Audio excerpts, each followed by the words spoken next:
자, 어느 생수회사에서 생산하는 생수 한 병의 무게는 생수 한 병의 무게 평균 500, 표준 편차 10인 정규분포를 따른다. 자, 생수 한 병의 무게를 확률 변수 x라고 한다면 이 확률 변수는 뭘 따른다는 거예요? 이런 정규분포를 따른다는 거예요.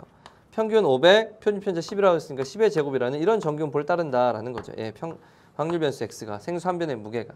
그런데 이 생수회사에서는 생수 4병을 한 세트로 하여 판매한다. 4병을 한 개에 이제 판매한다라는 거죠.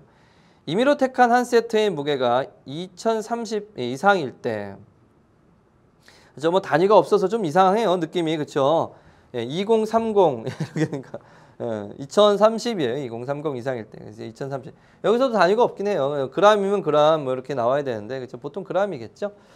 자, 그래서 임의로 탄 세트가 2030, 즉 2030 뭐 g이라고 할까요? 그냥 g 이상일 때 확률을 오른쪽 표준 정규 분포표를 이용하여 구한 것은 여기 나와 있군요. 무게 단위는 g이다라고. 그렇죠? 됐네요. 그러면. 자, 그러면 이제 문제는 이거예요. 4병씩 가져오기 때문에 4병씩 가져오기 때문에 그래서 x bar을요. 뭐라고 할 거냐면 4병씩 뽑은 것을 4로 나눈 평균, 즉 한 병의 평균의 무게라고 할 거예요. 그러면 얘는 어떤 정규분포를 따르겠습니까? 평균은 달라지지 않잖아요. 4개를 뽑은 거예요. 표본 평균이나 마찬가지잖아요. 그렇죠? 표본 평균이에요. 그렇죠? 그래서 얘는 어떻게 되냐? n분의 시그마의 제곱이 되잖아요. 그러니까 2x 반은 이게 이제 확률 변수는 4개의 평균을 말하는 거예요. 그러니까 4개를 뽑아서 4로 나눈 값이죠. 그것은 평균은 달라지지 않잖아요. 그렇죠? 그럼 vx 반은 어때요?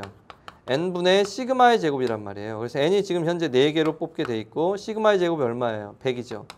따라서 25란 말이죠. 이게 바로 5의 제곱이다라는 겁니다. 그래서 생수 한 병에 이게 이제 EX 바, VX 바 이런 것들을 이제 찾아서 바로 X 바는 뭐예요? 선택된 4개의 표본 평균의 평균을 이제 X 바 확률 변수 X 바라고 한다면 이런 정규분포를 따르겠죠. 자, 그런데 임의로 택한 한 세트의 무게가 이렇다라는 한 세트의 무게가 한 세트는 그럼 어떻게 돼? 4x 바가 되는 거잖아요. 병이 4개가 있는 거니까. 그것이 얼마 이상? 2030 이상 1 확률을 구하라 이거죠. 이걸 구하라. 그러니까 결국에 뭘 구하라는 거냐면 P, X바가 뭐보다 클 때 4분의 2030보다 클 확률을 구하라라는 거예요. 예. 자, 산수 좀 해야지겠죠? 2030 4로 나눕니다. 4, 5, 20 자, 30 4, 7은 28, 20 그래서 507.5가 되네요. 그래서 X바는 바로 507.5보다는 크거나 같을 확률을 구하라라는 거죠. 네. 자, 이렇게 해서 이제 우리가 구하고자 하는 것은 이제 이렇게 됐다라는 것을 알 수가 있어요. 그렇죠? 네, 이렇게 찾아야 된다. 그럼 이제 이거는 어떻게 표준화해서 이제 구해야 되겠죠. 이제 표준화합니다. P. 왜 표준화예요? 표준 정규분포표가 우리가 지금 알고 있는 게 표준 정규분포표가 주어져 있기 때문에 그렇다는 거예요. 그러니까 Z는 시그마분의 시그마가 얼마인데요? 5죠. 5분의 X, 이게 X, 507.5, 507.5 마이너스 M 이렇게 됩니다. 따라서 이제 500을 빼주니까 결국 얘는 5분의 7.5 이 값을 구하라는 거예요. 그러면 7.5는 뭐예요?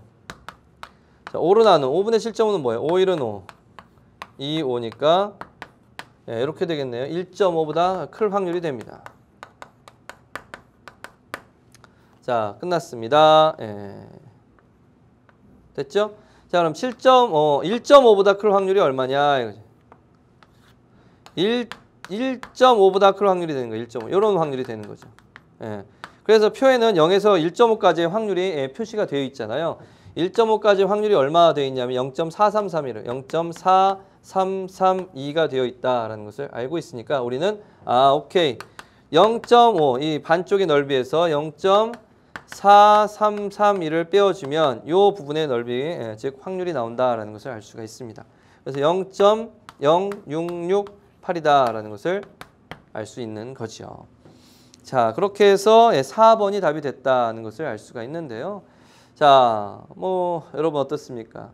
아주 그렇게 뭐 극강의 난이도를 준 것은 아니잖아요. 그렇죠? 그래서 여러분들이 좀 생각해 봐야 되는 것은 이제 표본 평균의 분포를 다시 한번 좀 공부를 해봐야 되고, 사실 이런 유형의 문제는 역시나 수능 완성이라든지 이런 거에서도 있어요. 아주 똑같은 문제들로 있습니다. 그리고 기출 문제도 있었던 것 같고, 쌤이 연계교재 최종 점검했었던 그 교재에서도 있었습니다.